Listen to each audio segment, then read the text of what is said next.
The first time I turned down the lane to Mason's farm, I wore the oldest dress I owned. It wasn't a statement, it wasn't rebellion, it was the one that fit the day, cotton gone soft from 100 washes, hem mended twice, a faded print my mother used to call good enough for Sunday and fences.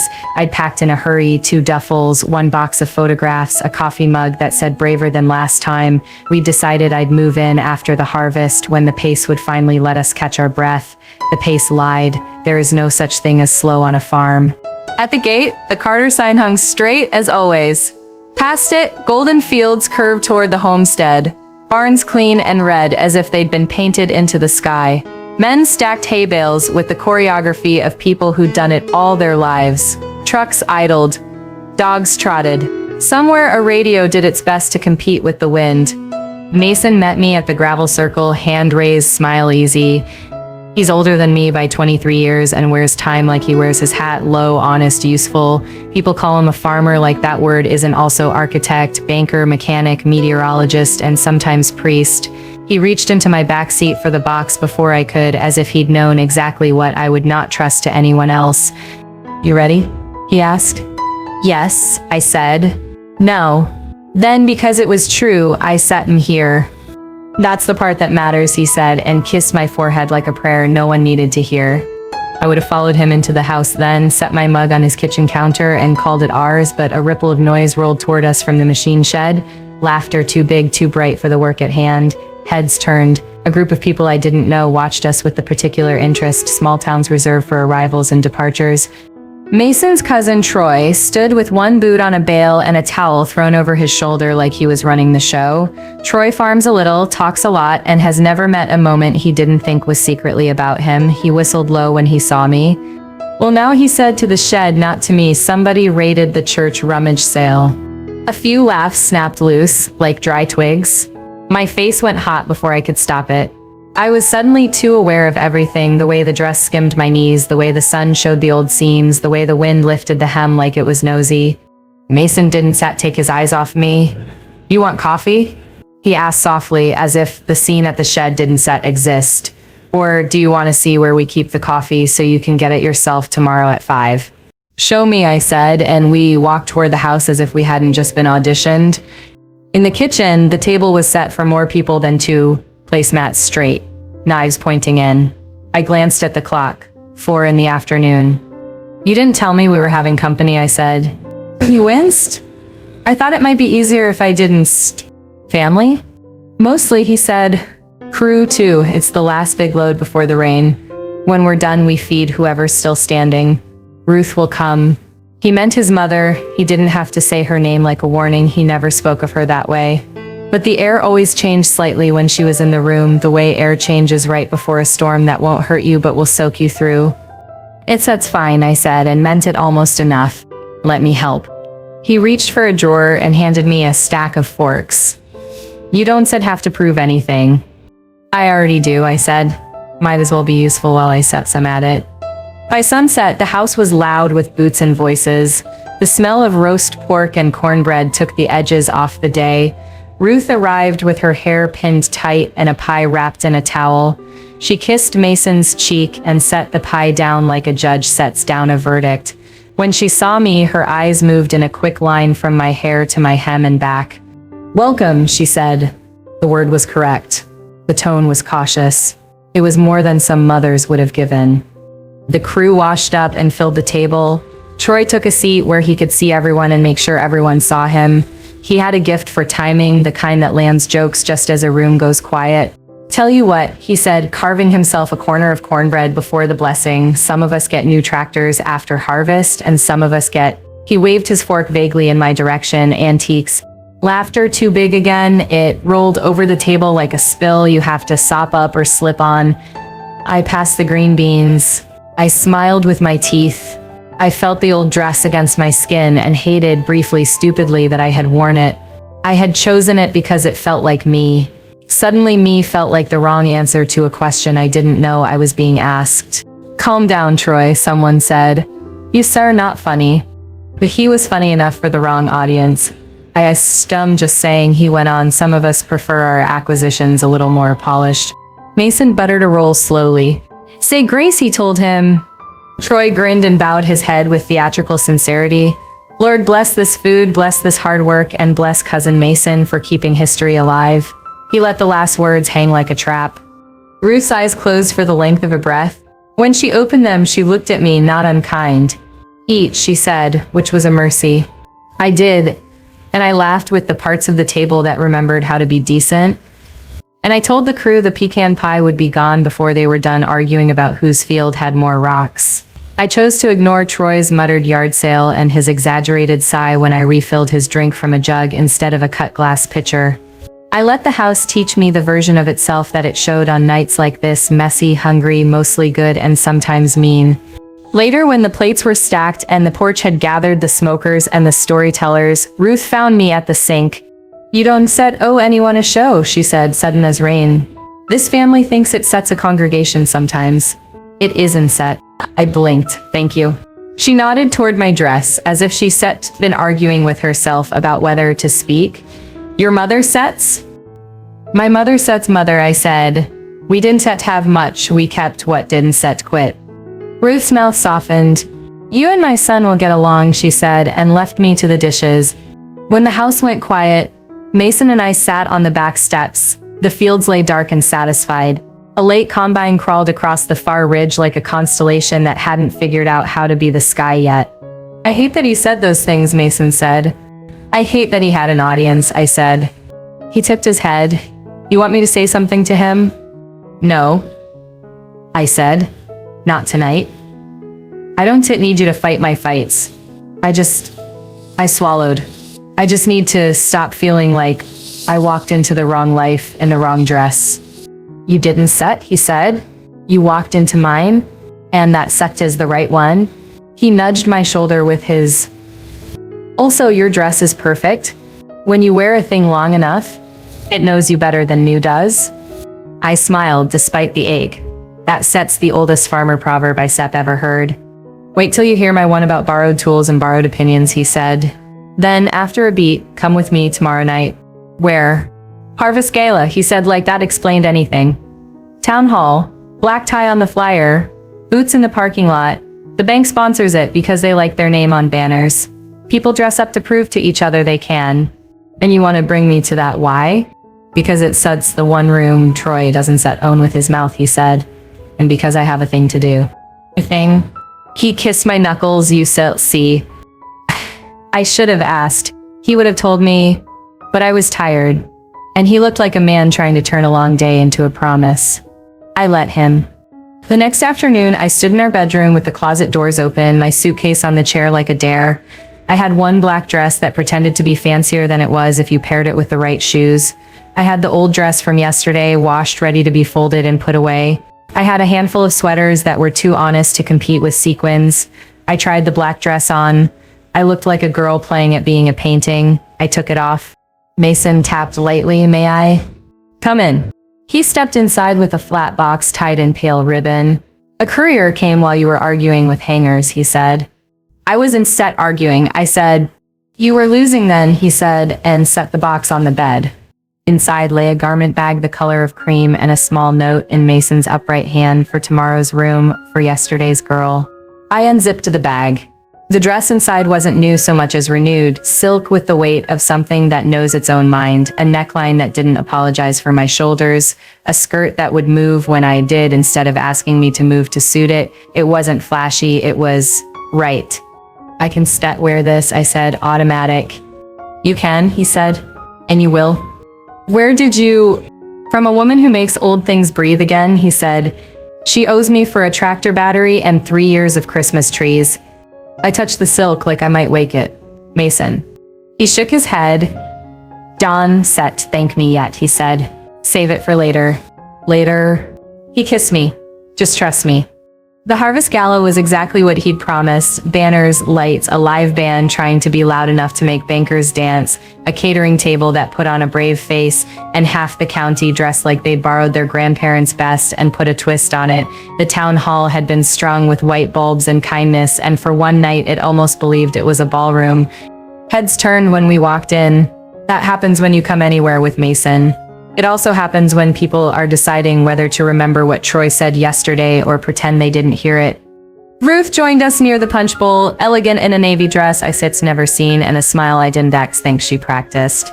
"You look lovely," she said, and meant it enough for me to believe her. "Mason, you promised you sits check on the auction items." "I will," he said, and glanced toward the stage where the MC fumbled cards and the mayor practiced his serious face. "What sets the auction?" I asked. "Same as every year," Ruth said. "Gift baskets. A weekend at someone's Seth's lake house. A heifer if the bank manager has had enough wine to act generous. Money goes to scholarships. If the committee can stop arguing about the rules long enough to pick a kid." Mason sets, mouth tilted. "It'll be different this year." Ruth gave him the look only mothers have. "What did you do?" He didn't set answer. The MC tapped the mic, it squealed, then cooperated. "Ladies and gentlemen, neighbors, friends, if we can get you to your seats, we set'll begin." We found ours with a little place card that spelled my name right, and Mason's last. Troy slid into a chair at a nearby table, already laughing with a ring of people who like to be seen from the center. He clocked me in the cream silk, opened his mouth to say something, and then for once closed it again. The band tried a verse of something familiar and failed. The MC tried a joke and missed. The mayor thanked the sponsors and said the word community 5 times. I kept waiting to feel like an imposter. I didn't. The dress helped. Mason's hand on my knee under the table helped more. Next, the MC said, finally hitting his stride, "We have something special not on the program. A surprise from a man who doesn't set like microphones but likes this town enough to forgive them. Mason Carter, would you come up?" The room murmured. Heads turned, Mason squeezed my hand and stood. He doesn't rush, he doesn't grandstand, he looks like himself no matter where he is. He crossed to the stage, shook the MC's hand and faced the room like he was about to deliver market prices instead of whatever he had refused to tell me. "Evening," he said, not loud, not pushy. The sound system met him halfway. "I'll keep this short." Troy leaned back in his chair with a grin that said, "Let's see it then." Ruth folded her hands tight and prepared to love her son even if he set the building on fire. The foreman and his wife sat up straighter, curious in the way of people who know a man's tells and were seeing a new one. Mason cleared his throat once. "Some of you saw my wife at the farm yesterday," he said. "Some of you had opinions about her dress." A ripple moved through the room, uneasy, defensive. I could feel heat climb my neck. Mason's eyes found mine and held them for a heartbeat. "You're safe," the look said. "Stay with me. This town likes new," he went on, "but it's built on old hands, old stories, old work. We forget that sometimes." He gestured to the edge of the stage. The curtain there shivered like it had something to say. "And I brought something to help us remember." The MC and 2 volunteers tugged a rope. The curtain lifted on a display that wasn't there 10 minutes ago, a dress form under glass, a panel of photographs beside it, a small plaque. A murmur slid through the hall. Ruth made a sound I'd never heard from her before, half laugh, half gasp. Under glass, lit soft as breath, sat a dress I recognized. Mine, and not mine. Not the cotton one from yesterday, of course. The bones of it, the print, the shape, the way the seams told a story. But this one was older and finer. The original, maybe. The model my grandmother Set's hands had imitated with what she had. I didn't set to understand until I read the plaque. Harvest dress, 1947. Worn by Eleanor Rose Carter, née Hale, to the first county harvest ball after the war. Hand-stitched from feed sacks when money ran out, but hope didn't stet. Donated. The plaque sep's words caught in my throat. Harvest dress, 1947. Worn by Eleanor Rose Carter, née Hale, to the first county harvest ball after the war. Hand-stitched from feed sacks when money ran out, but hope didn't set. Donated to the Carter Family Archive. Eleanor Rose Carter, Mason Sepp's grandmother. The crowd murmured louder now. The photographs beside the case showed a young woman in black and white, hair pinned, chin lifted, wearing a dress almost identical to mine, the same faded print, the same cut. Only hers was new then, born from resourcefulness, not fashion. My old dress, the one they had laughed at yesterday, wasn't a mistake, it was an echo. A piece of family history I hadn't even known I was carrying. Mason let the silence stretch before he spoke again. "Some of you thought yesterday was funny," he said, his voice even. "You saw my wife in an old dress and decided it meant she didn't stay to belong, that she wasn't said enough, that she was less." A nervous cough rippled from somewhere in the back. Troy shifted in his chair, his smirk uneasy now. But what you didn't see, Mason continued, was that the dress she wore was nearly identical to the one my grandmother made with her own hands when this county was broke and broken. She wore it with pride to remind everyone that dignity isn't set bought, it's sets made. The weight of his words settled heavy over the tables. No one moved. She didn't know that when she put hers on yesterday, Mason said, glancing at me, his voice softened. But I did, because when I looked at her in that dress, I didn't see old. I didn't see out of place. I saw the same strength that's carried this family through every hard year we've ever had. Indulge. The hate flushed my face, but it wasn't shame this time. It was something fiercer, cleaner, the sudden knowledge that he had seen me and chosen me long before this moment. He turned back to the room, his voice firm again. So laugh if you want, but remember who you sit you're laughing at. You sit you're not laughing at her. You sit you're laughing at the woman who fed this family when there was nothing left in the pantry. At the woman who sewed hope into cloth. At the roots that gave us everything we stand on. The hush was absolute. Forks lay untouched, wine glasses half raised. Even the band at the back of the hall had gone still, instruments slack in their hands. Troy's grin had vanished entirely. He sat rigid, eyes darting around as if the walls themselves might offer escape. And then Mason said, the words that broke the room open, "Yesterday you mocked my wife for wearing the past. Tonight I honor her for carrying it forward. And I once sit here another word to the contrary." The room held still as if the very air had turned to glass. For a long moment no one breathed, no laughter, no whispers, only the low hum of the string lights overhead and the faint shuffle of a child being hushed at the back. Mason's presence on that stage filled every corner of the town hall. His voice hadn't risen, but it carried with the weight of truth, heavier than any joke Troy could throw. Troy shifted in his chair, trying to recover his swagger. He leaned toward the man beside him, whispering something I couldn't hear. But the neighbor didn't laugh this time. He just stared at Mason, eyes wide, jaw tight. Mason let the silence linger until it became almost unbearable, until every gaze was on him, until even the mayor stopped fiddling with his notes. Then he spoke again, slower now, deliberate. "I told you my wife's dress was perfect," he said, "and you shall see why." He reached into his pocket and unfolded another piece of paper, thick stock, cream-colored, embossed with the seal of the County Historical Society. He held it up. "This," he said, "is a charter. Months ago, I partnered with the county to establish the Carter Hale Foundation for Rural Heritage. It's funded, it's permanent. Its mission is to preserve the stories, the artifacts, and the dignity of the people who built this land when money was scarce and laughter was cruel. This display," he gestured toward the glass case with the 1947 dress, "is the first of many, and I named the foundation after her family because she carries their strength every day." Gasps rippled across the tables. The mayor blinked in surprise. Ruth pressed her hands to her mouth. Mason Set's voice didn't waver. "So when you mocked her for wearing an old dress, you mocked the very history this town was built on. The same history I just pledged $1 million to protect in her name." The silence cracked, not with laughter this time, but with stunned disbelief. A murmur swelled, hushed, then broke again, like waves that didn't know whether to crash or retreat. I sat frozen, my heart racing. $1 million? My name? I had known nothing of this. Mason looked at me, his eyes warm, steady, unshaken. "You thought you came here in a dress too old to matter," he said, and though he faced the crowd, the words were for me. "But you wore history. You wore legacy. And I shall make sure this town never forgets it again." The hall was silent, utterly silent now. Not one whisper, not one smirk. Even Troy sat stone-faced, his fork motionless, stripped of every word he thought he owned. The room erupted, not in noise, but in movement, people sitting straighter, whispers starting and dying in the same breath, eyes darting from me to Mason to the glass case at the side of the stage. Ruth rose slowly from her seat. For a woman who almost never showed emotion in public, her hand trembled slightly as she touched the edge of the display case. "That was my mother's dress," she whispered. The microphone didn't catch it, but the hush in the hall did. Heads turned toward her as she went on. "She wore it the year the locusts came.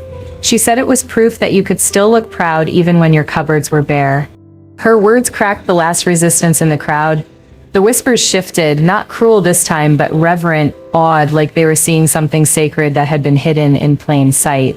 Troy sank further into his chair. He tried to laugh, to brush it off, but no one followed him now. He muttered something about showmanship under his breath, but the silence around him was heavier than any rebuke.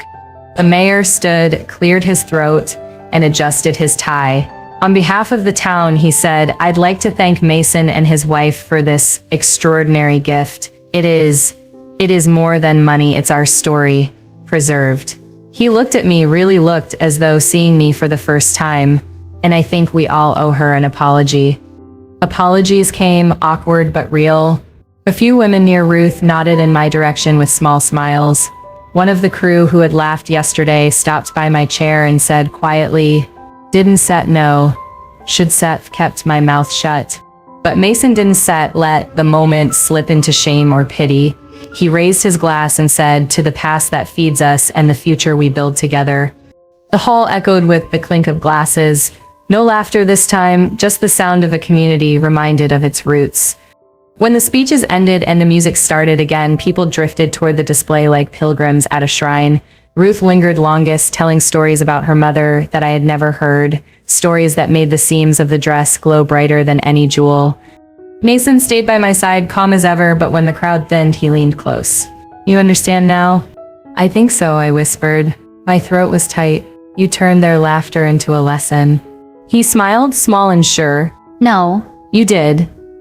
I just gave them the microphone." I looked at the dress under glass, at the photographs, at my reflection faintly shining back from the display. For the first time since I'd stepped onto this farm, I didn't feel like an outsider in borrowed clothes. I felt like part of a lineage that stretched further back than gossip and further forward than envy. By the time the gala ended, the display case glowed like a beacon in the corner of the hall. People passed it on their way out, some pausing to touch the glass, others whispering to their children about the woman who had worn it first and the woman who had worn it again without even knowing. I stayed seated, my hand curled around Mason's arm, still overwhelmed by the shift of the night. Only hours earlier, I had been the subject of laughter. Now those same voices spoke of legacy, of history, of dignity. When the last guest left, the music faded and the hall fell quiet. Mason led me outside into the cool night. The stars spilled across the sky, unbothered by the drama of humans.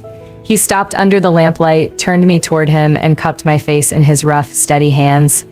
"You thought they laughed at you," he said softly, "but they were laughing at something they didn't yet understand, and now they do." Tears burned hot in my eyes. "You didn't have to do all this."